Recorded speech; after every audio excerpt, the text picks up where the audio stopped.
WWE introduced the concept of the general manager in 2002, the very idea that somebody, generally a diabolical heel, would oversee every nook and cranny of the weekly wrestling programs was kind of on vogue. Vince McMahon embodied the perfect evil boss in the Attitude Era, and for as much as promoters have searched for the next Hulk, next Andre, and next Austin, it made sense too that they would seek out the next Vince. What we've gotten over the past 2 decades hasn't quite lived up, if we're being honest here. It's either watered down villains predictably stacking the deck against the babyfaces, or good guy showrunners booking totally unexpected tag team matches when 4 or more persons are found engaged in fisticuffs. No matter what alignment, the WWE general manager has grown to be rather sterile. That's why in 2020 they've pretty much abandoned the cliche, save for NXT's William Regal making the occasional big announcement, while AEW chooses to do without a 2-dimensional matchmaker entirely. From 2002 through today, 26 different full-time general managers have been employed on Raw, SmackDown, ECW, and NXT, and here is where each of them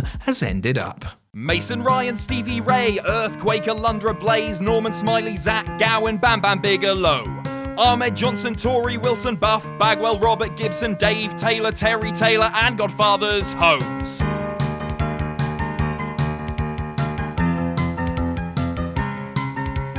Dwayne Gill, Adam Bomb, Michael Hayes, Cor Von, S.A. Rios, Jim Manai, the manager from Kai and Tai, Jim Powers, Francine, Jack Swagger, Mean Gene, Fatic Thriller, Duke the Dumpster, Oklahoma Manta. What happened to that wrestler? Some were main eventing, which leaves me lamenting. What happened to that wrestler? Some since long forgotten, but their memories live on. Eric Bischoff. It was quite the shockwave to see Eazy-E pop up on Monday Night Raw, with Booker T's reaction basically representing everybody not in the know. Compared to most authorities on this list, Bischoff was definitely among the better bosses, bringing a smarmier type of villainy to the role in his 3+ year run before leaving the post in 2005. With a brief and curious 2019 run as SmackDown showrunner now behind him, Bischoff continues to co-host his 83 Weeks podcast with Conrad Thompson. Stephanie McMahon. The same week that Bischoff assumed the reins over on Raw, Vince McMahon announced daughter Stephanie as the Blue Brand boss. This seemed to contradict a storyline detail from not even 4 months earlier, in which Stephanie was forced to leave the company after being pinned by then ex-husband Triple H in a handicap match. But who remembers months-old developments anyway? McMahon, of course, is an integral part of the family business today, serving as WWE's Chief Brand Officer. Stone Cold Steve Austin. If you thought wacky mismatched tag teams who can't get along was an overplayed trope, fear not! WWE introduced wacky mismatched co-GMs who can't get along in 2003, soldering Austin onto arch-enemy Bischoff because, well, I guess it was out of pity because Austin had to retire. Hijinks ensued during Austin's 7 months on the job, a couple of them funny. Today, Austin hosts several different series, including podcast The Steve Austin Show, WWE Network program Broken Skull Sessions, and USA Network reality show Straight Up Steve Austin. Paul Heyman. After Stephanie lost her job by way of being choked unconscious by her father, the driving force behind Extreme Championship Wrestling was given the keys to SmackDown. Heyman's 5 months on the job were eventful but ultimately unmemorable. Get beat up by a few babyfaces, then quit your post when you're unexpectedly drafted to Raw and refuse to report. Ironically, until very recently, Heyman actually ran Raw as its executive director and still manages everyone's favorite occasional grappler, Brock Lesnar. Mick Foley. Bischoff managed to rid himself of Austin in dramatic fashion at the 2003 Survivor Series, but there just had to be a replacement, albeit a popular one. Foley's brief 2003 run on the show coincided with some enjoyable programs during a mostly dead period and went far better than his muddled tenure as GM in 2016 and 17. In addition to the occasional wrestling appearance, Foley is active in many other capacities, including as a writer, charity campaigner, and touring comedian and spoken word performer. Kurt Angle. When Heyman flew the SmackDown coup shortly after WrestleMania 20, an injured Angle took his place. In this tenure, Angle, all together now, conspired against the babyfaces, except he did so from a wheelchair following a Big Show attack. This led to many internet fans labeling him Professor X, which was arguably more interesting than his time being undermined by Baron Corbin years later. Angle was released by WWE in their wave of 2020 cuts and reportedly turned down an offer to manage Matt Riddle. Theodore Long. The revolving door of temporary GMs on SmackDown seemed never-ending when Long assumed office in the summer of 2004. That's why it was a little surprising when Long, a heel manager for the previous 18 months, became a fixture in the role thanks to his many catchphrases and a babyface alignment that kept him out of storylines. Long ran SmackDown for 6 cumulative years and is mostly retired from the business today, residing in Marietta, Georgia. Jonathan Coachman. Coach's 2003 heel turn was unexpected, but probably necessary. Previously a bland babyface announcer, Coach at least got to flesh out his personality more as Bischoff's equally smarmy sidekick. His brief time as GM in the summer of 2007, after a year spent as Vince's assistant, was a bit less fruitful as he didn't really do much in the role. Coachman returned to WWE in 2018 and currently hosts the kickoff panels for company pay-per-views. William Regal. It's funny how many individuals on this list have more than one run as an on-screen boss. It's like WWE sometimes gets desperate to have a GM, then realizes there's someone with experience under contract. Case in point, Regal, whose post-Coachman run as Raw GM was more of the usual villainy, while his ongoing 6-year run as NXT GM earns far more acclaim. As noted, Regal is still the general manager of NXT and is legitimately WWE's Director of Talent Development and Head of Global Recruiting. Armando Alejandro Estrada. It seemed immensely wasteful when Estrada, the most interesting manager to come along in a good many years, was plucked from his role as Umaga's mouthpiece so that Vince could functionally take over. After a while in limbo, Estrada became the first official GM of ECW in 2007. Highlights included wearing a bitchin' suit at WrestleMania 24 and wrestling Braden Walker. Estrada has only made occasional appearances in wrestling since his 2013 retirement and resides in Chicago. Vickie Guerrero. When Eddie Guerrero was feuding with Rey Mysterio over the custody of Dominic, and really, where's the Ruthless Aggression documentary on that? Imagine if I told you that Eddie's wife would one day draw more heel heat than everybody on the roster combined. And all she would have to do is screech 2 words. After several tenures as a comic foil in WWE, Guerrero now appears for AEW as something of a shrill cheerleader for the Inner Circle, while hosting her own podcast entitled, what else? Excuse me. Mike ADAMLE. It's hard not to feel bad for ADAMLE. After playing running back in the NFL for 6 seasons, ADAMLE began a long and storied tenure as a sports anchor and TV host, most notably for American Gladiators. ADAMLE joined WWE in 2008 as a reporter, announcer, and GM, where his verbal butchering sadly made him a running gag of sorts. In 2017, ADAMLE sadly retired from media due to CTE-related dementia, which he believes was caused by his time spent in football. Shane McMahon. For a brief spell following ADAMLE's departure in late 2008, the McMahon children took over running Raw before Stephanie assumed the position in full. In other words, you probably forgot about Shane's first run as GM. His second go as general manager cast him as the baddest of all badasses on SmackDown, and say this much, he put his sweat into it. Shane is still a minority owner of WWE and is executive vice chairman of Ideanomics, a New York-based digitalization service.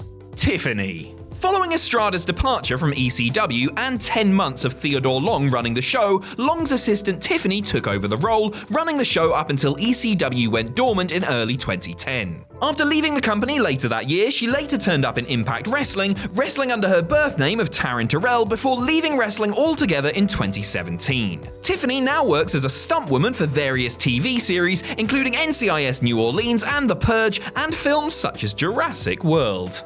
Bret Hart. The Hitman's 2010 run. The renewed hostilities with Vince, the mentorship of the Hart dynasty, the US title win, Brother Bruce in his sunglasses stealing the show at WrestleMania 26. Lost among the clutter is the fact that Hart ran Raw for about a month, and fact, he was the man who explained who the Usos were when Jimmy and Jay debuted by attacking the dynasty. The legendary Hitman still makes guest appearances for major promotions today, but is all but retired otherwise. The anonymous Raw GM. Ooh, some intrigue! A shadowy figure makes rulings from an undisclosed location with no real indication to bias or alignment. Who could this invisible hand be that pushes all the buttons? Could it be a previously unknown McMahon? Hal from Space Odyssey 2001? Jack the Jobber wearing a Bane mask? Actually, it was just Hornswoggle. Hornswoggle still wrestles for various indies today and recently released his memoirs entitled Life is Short and So Am I. John Laurinaitis. Reportedly the evil twin of Super Dave Osborne, Laurinaitis played off the negative public image he'd earned from various wrestler criticisms through the years, becoming one of the more compelling heel bosses in some time. His raspy intonations of people power and his general dryness made him hard to outright boo, since he ironically brought life to the show. The former head of WWE Talent Relations still works for the company today, serving as a producer. AJ Lee. While AJ had come into her own as an interesting character on account of her manic behavior and increasingly vengeful spirit, it didn't exactly make sense that WWE, following Laurinaitis' firing, would appoint an openly spiteful individual to the position of general manager, especially one without managerial experience. Look at me, searching for logic in professional wrestling. After leaving a much deeper impression inside the ring, the real-life April Mendez has since become an ambassador for the ASPCA and the National Alliance on Mental Illness. Booker T. In August of 2012, Booker took over as general manager of SmackDown and fell just short of 1 year in the role. Unfortunately, SmackDown by this point had clearly become the B show more than ever, with almost no major angle developments, a decrease in star power, and a greater dearth of importance, which is just a waste of Booker as a personality, really. Booker can still be heard on WWE's pay-per-view kickoff panels, and the 6-time world champion also runs his own Houston-based promotion, Reality of Wrestling. Brad MADDOX. Maddox's big splash into WWE canon came as a dirty referee that screwed Ryback in his WWE title match at the 2012 Hell in a Cell pay-per-view. After spending the ensuing months assisting Vickie Guerrero on Raw, Maddox took over as GM in July of 2013 and was mostly a forgotten man by the time he left the position the following May. Now retired from wrestling, Maddox is pursuing a career as an actor and has appeared in several independent films. Dusty Rhodes. When NXT became the developmental territory of WWE in the summer of 2012, the American Dream split on-screen duties as a showrunner with his backstage role as one of the group's driving creative forces. Rhodes lasted a little more than 1 year in the TV role, relieving his duties around the time he and his sons feuded with the Authority on the main shows. Sadly, the esteemed Dusty Rhodes passed away in June of 2015 from kidney failure at the age of 69. JBL. Here's one of those sentences that sounds a little weird in hindsight. JBL used to be the general manager of NXT. But it's true, in September 2013, JBL replaced Rhodes in the position and held the job until the summer of 2014. Moments of note include JBL informing WWE Divas champion Paige that she had to abdicate her NXT women's title. John Layfield still makes occasional WWE appearances, serves as a financial commentator, and is Senior Vice President of Northeast Securities. Daniel Bryan. At the advent of the second brand extension, Bryan, who was seemingly banished from the ring due to the toll inflicted by concussions, presided over SmackDown as the show's fan-friendly GM. Teased rivalries with The Miz and show commissioner Shane seem to be go-nowhere scenarios due to Bryan's inability to wrestle. However, that changed shortly before WrestleMania 34, when he was cleared to return to the ring. And indeed, Bryan continues to wrestle today on SmackDown.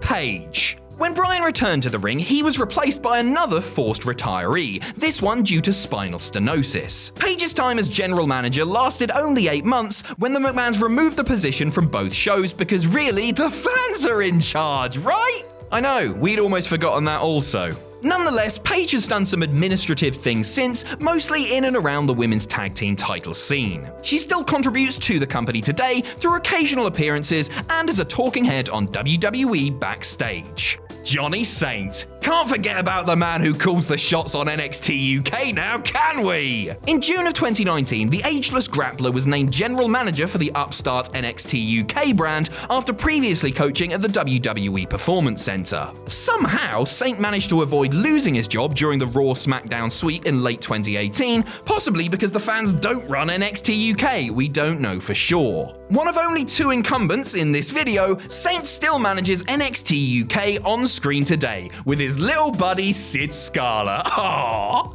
Baron Corbin. After shaving his head and adopting a look that answers the question, what would it look like if Charlie Brown joined a prog rock band, Corbin became Kurt Angle's constable on Raw. And wouldn't you know it, the two clashed on everything from booking to serial preparation. Baron is a staunch milk before morsels guy, by the way. Corbin later usurped Angle's position as the functioning GM, only to get scapegoated for the declining ratings. Corbin, now a king, still wrestles for WWE today over on SmackDown.